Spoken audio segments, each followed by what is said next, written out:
Hello dear student, आज हम lecture number 5 में कंटिन्यू करेंगे एक्सेलरेशन।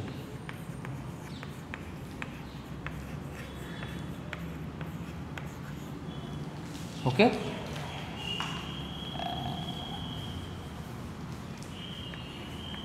तो लास्ट लेक्चर में एक हमने कार का एग्जाम्पल लिया था और एक ग्राफ शो किया था। उस ग्राफ के ऊपर से बहुत सारे रिजल्ट्स हमने यहाँ पे एक्वायर्ड किए थे।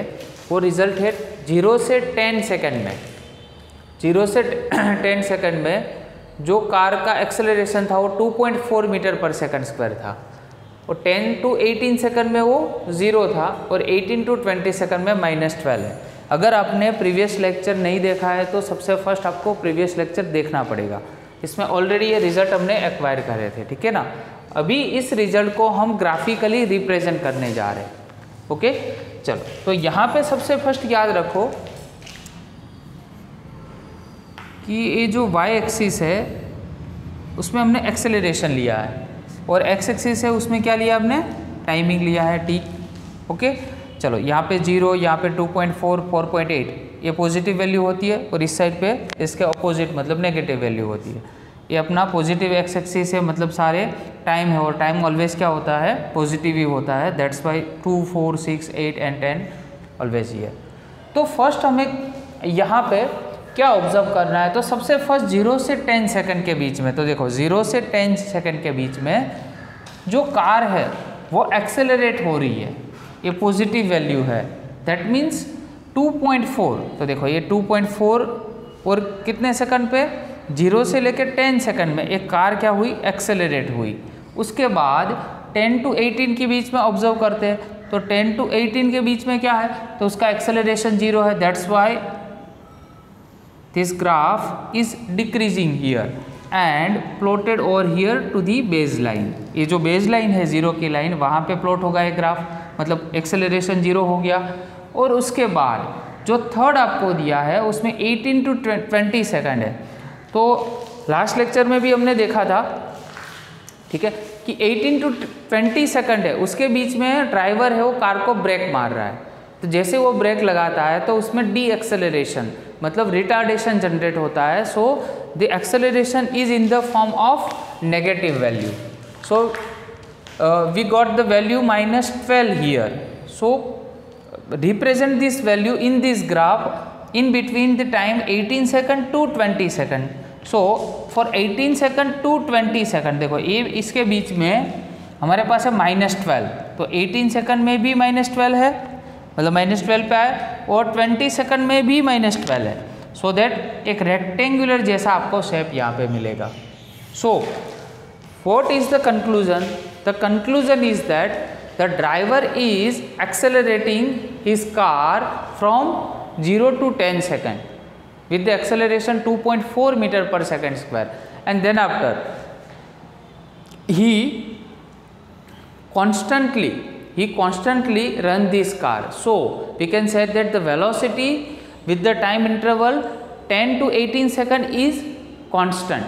So velocity is constant, so acceleration will be 0. Okay, so that's why we have plotted this graph over here, and then after for 18 to 20 second the graph will decrease. So sometimes the driver applies the brake and the retardation is generated, so the graph 18 to 20 second is just like that. It is totally opposite to the acceleration motion. Okay, तो ये हो गई अपनी acceleration की बात। वो उसमें calculative part भी देख लिया, और आज हमने ग्राफिकल मेजरमेंट भी यहाँ पे ग्राफिकल रिप्रेजेंटेशन भी देख लिया, ठीक है। उसके बाद है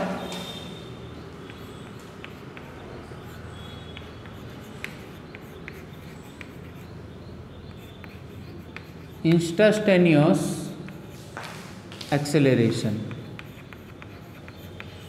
जैसे ही लास्ट लेक्चर में बेटा हमने देखा था इंस्टेंटेनियस स्पीड एंड वेलोसिटी, वैसे इसमें देखना है इंस्टेंटेनियस एक्सेलरेशन।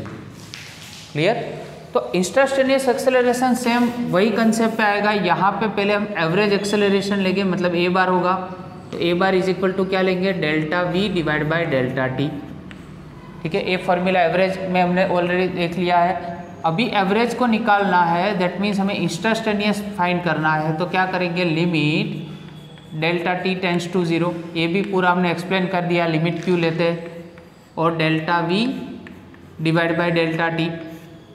चलो तो ये लिमिटेशन यहाँ पे अप्लाई करो, तो ये फॉर्मूला डेल्टा जो है डी में कन्वर्ट हो जाएगा, that means d v by क्या बन जाएगा, d T.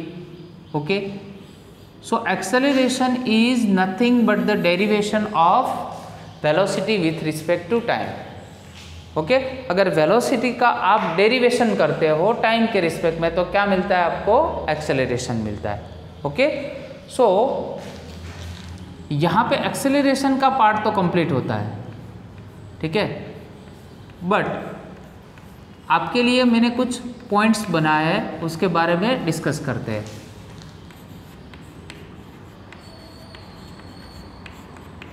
Your corner, so what you have to remind and the conclusive part of all the theories, if you have displacement, if you have displacement and you want a velocity and from that you want a acceleration,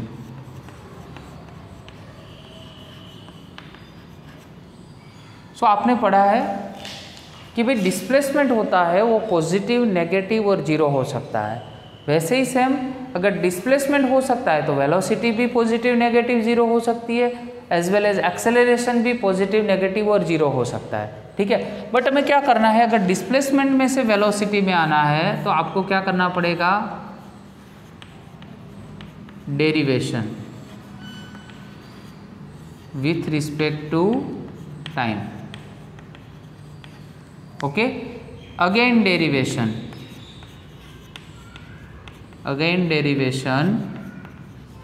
with respect to time.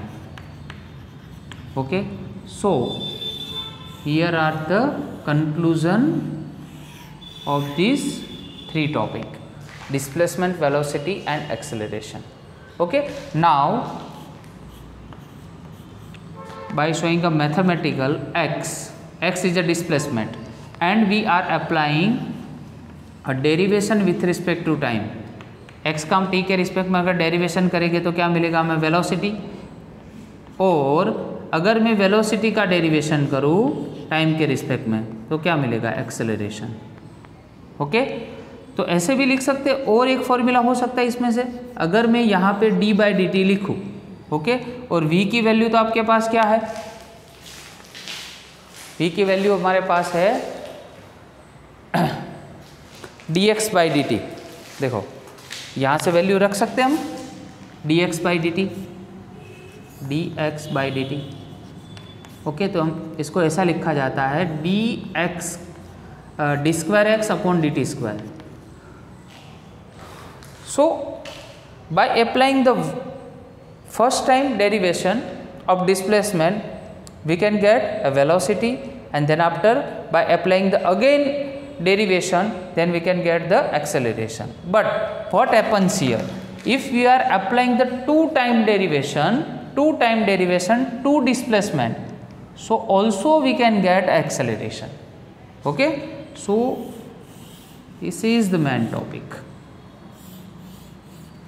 अगर आप displacement का to time derivation करोगे तो आपको acceleration मिल सकता है, but one time derivation करोगे तो क्या मिलेगा, आपको वेलोसिटी मिलेगा।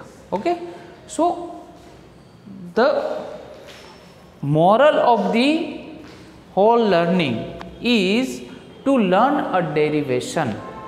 सो what is derivation? I have shown some of the formulas of derivation in the previous lecture, previous lecture, but today I am going to start a brief note of the derivation. So be concentrate. The topic is derivation. Okay, देखो derivation पहले तो क्या होता है, It is something like to divide. It is something like to divide the things. And what is integration? It is a one kind of reciprocal of the derivation. Okay? तो integration मतलब पूरा जोड़ना और डेरिवेशन मतलब पूरा तोड़ना. Okay, so what is the formula of this kind of derivation? The first formula of the derivation is t raise to n. अगर आपने यहाँ पे टी रेज टू एन लिखा है, ठीक है, तो क्या होगा? तो पावर आगे और पावर में से कम. टी रेज टू एन है आपके पास, तो ऐसे याद रखना है, पावर आगे और पावर में से एक कम. Okay, so what is the power here? For example 4. So power आगे और पावर में से एक कम. एग्जांपल हो गया. द डेरिवेशन ऑफ कांस्टेंट, मतलब कांस्टेंट अगर कोई टर्म है उसका डेरिवेशन लो तो ऑलवेज क्या होता है? 0 होता है. ओके, चलो d by d t k t raise to n. K t raise to n means k constant है. ठीक है, कांस्टेंट ऑलवेज डेरिवेशन में बाहर निकल जाता है, याद रखो. कांस्टेंट ऑलवेज बाहर निकलता है, मतलब के आगे निकल जाएगा. डी बाई डी टी और टी रेज टू जो एन है उसमें t raise to n, that means power आगे और पावर में से कम. ओके, ये तो फॉर्मूला हमारे पास ऑलरेडी था. तो यहाँ पे एग्जाम्पल भी लिया है जिसमें देखो यहाँ पे मैंने के मीन्स कुछ कांस्टेंट, तो कोई वैल्यू ली है, मैंने यहाँ पे 2 कंसिडर किया है, तो जो 2 वैल्यू है वो आगे आ जाएगी और इसमें से पावर आगे और पावर में से कम, तो 2 5 हो गया 10. Okay, so what is derivation of sine t? Is a trigonometric function of sine t. Sine t का होता है cos टी और cos टी का डेरिवेशन होता है माइनस साइन टी. याद रखना है दोनों फॉर्मूला. आपको ऐसे याद रखना है, साइन है, साइन फंक्शन डेरिवेशन में ऑलवेज सिंपल होता है. Simple means no sign change. ठीक है, और इसमें थोड़ा ऑकवर्ड होता है. देखो cos ऑलवेज थोड़ा ऑकवर्ड होता है, दैट मीन्स प्लस है तो यहाँ पे माइनस साइन दिया. Okay, e raise to t का derivation e raise to t ही होगा, उसमें कोई भी चेंजेस नहीं है. अभी u into v, what is u into v? It is a product rule. कौन सा रूल है? प्रोडक्ट रूल है. और प्रोडक्ट रूल में क्या होता है, तो मैं आपको यहाँ पे समझाता हूँ. एक पोएम की तरह आपको याद रखना है. u इंटू वी, 2 टर्म अगर दिए हुए आपको और उसका आपको डेरिवेशन करना है, तो पहला पड़ा रहेगा सेकंड का derivation plus second as it is रहेगा और फर्स्ट का derivation. First as it is, second का derivation plus second as it is, first का derivation. Okay, so it is a product rule. Now we are moving with d by d t u by v. It is a divide rule of derivation. So first start with the denominator part, v du by dt minus u dv by dt divide by v square. देखो नीचे का पड़ा रहेगा ऊपर का derivation minus ऊपर का पड़ा रहेगा और नीचे का डेरिवेशन, और नीचे जो भी नीचे टर्म है उसका स्क्वायर करना है. Okay, so denominator is as it is, derivation of numerator minus numerator as it is and the derivation of denominator divide by denominator का square. Okay, the square of the denominator. So ये है अपना divide rule. Okay, तो product rule और divide rule भी आपको याद रखने इसमें. तो ये हो गया अपना डेरिवेशन का पार्ट. जैसे मतलब आगे बढ़ेंगे चैप्टर में और जितने फॉर्मूलाज की रिक्वायरमेंट होती है उसके अकॉर्डिंगली और भी फॉर्मूलाज है. इतने ही फॉर्मूला नहीं है डेरिवेशन में, बहुत सारे हैं, पर अभी मेरे को लगता है कि इतने फॉर्मूला की ज़रूरत है अभी तक के लेक्चर में. ठीक है ना, उसके डिपेंड में अगर नेक्स्ट जितने भी फॉर्मूलाज की ज़रूरत पड़ेगी वैसे आगे जाएंगे. ओके, चलो तो यहाँ पे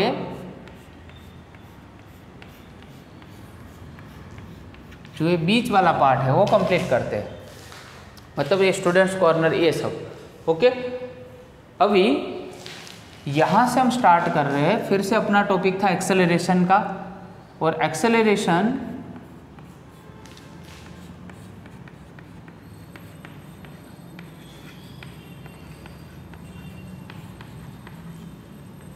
can be 0, positive and negative, like velocity. Acceleration can be 0, positive and negative like velocity. Velocity की तरह वो 0, पॉजिटिव, नेगेटिव हो सकता है. Let's see by a graph. First for positive acceleration. First graph is for positive acceleration.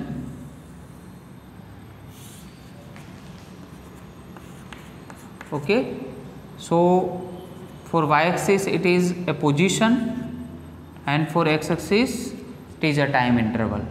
So graph is like that, सीधा bowl. ठीक है, ये सीधा बाउल मतलब पॉजिटिव एक्सेलरेशन. और यहाँ पे क्या है, पोजीशन और यहाँ पे टाइम है. याद रखना सही से, पोजीशन और टाइम और एक्सेलरेशन शो कर रहे हैं. कौन सा एक्सेलरेशन, पॉजिटिव. अभी सेम वैसे ही नेगेटिव एक्सेलरेशन मतलब उल्टा बाउल. जैसे तारक मेहता का उल्टा चश्मा है ना, वैसे. ठीक है, it is a like that. Okay, it is a negative acceleration kind of thing. And the last one is for zero acceleration. देखो, जीरो एक्सेलरेशन में बेटा क्या ऑलवेज होता है, जैसे मैंने बताया वेलोसिटी ऑलवेज क्या होती है, कांस्टेंट. देखो यहाँ पे वेलोसिटी ऑलवेज कांस्टेंट है क्योंकि यहाँ पे पोजीशन है और ये टाइम है. तो पोजीशन और टाइम का आप ग्राफ लेके क्या ड्रॉ कर सकते हो, सॉरी इसमें से क्या आप एक्वायर कर सकते हो, velocity, physical quantity velocity acquire कर सकते हो. और वेलोसिटी देखो यहाँ पे इक्वल टाइम इंटरवल में इक्वल डिस्टेंस मतलब इक्वल पोजीशन उसकी चेंज हो रही है. दैट मीन्स वो यूनिफॉर्म काइंड ऑफ थिंग है, uniform motion kind of thing है. तो उसमें वेलोसिटी ऑलवेज कांस्टेंट रहती है. और जिसमें वेलोसिटी कांस्टेंट होती है उसका एक्सेलरेशन ऑलवेज ज़ीरो होता है. वो हमने प्रीवियस लेक्चर में भी बताया था. ठीक है ना. तो आपको याद रखने हैं 3 ग्राफ, एक्सेलरेशन पॉजिटिव, नेगेटिव और जीरो. बट किसके रिस्पेक्ट में, तो यहाँ पे पोजीशन और ए टाइम उसके रिस्पेक्ट में. आया समझ में. ओके, तो आज का आपका होमवर्क हो गया जिसमें आपको अच्छे से कंसंट्रेट करना है, वो है डेरिवेशन. बाकी सब तो अच्छे से करना ही है बट थोड़ा अलग मतलब बोलते हैं जिसको. ठीक है, उसमें एक पूरा कंसेप्ट है अपना डेरिवेशन का. तो इसके डेरिवेशन के जितने भी फॉर्मूलाज हैं वो अच्छे से लर्न करो. ठीक है, और अच्छे से उसके एग्जाम्पल जो है वो एग्जाम्पल भी आप सोल्व कर सकते हो. इसके बेस पे कोई भी एग्जाम्पल है, जैसे मैंने यहाँ पे कोई एग्जाम्पल एक लिया है, जैसे आप अपने तरीके से कोई एग्जाम्पल बना के भी इसको सोल्व कर सकते हो. और ये जो पूरा पार्ट है वो अपने एग्जाम्पल मतलब इलस्ट्रेशन है, इलस्ट्रेशन एज वेल एज अपने एक्सरसाइज के एग्जाम्पल है. और नीट और JEE है. ठीक है, उसके डिपेंड में जितने भी MCQs होते हैं मोस्टली इसके बेस पे होते हैं. Okay, thank you very much.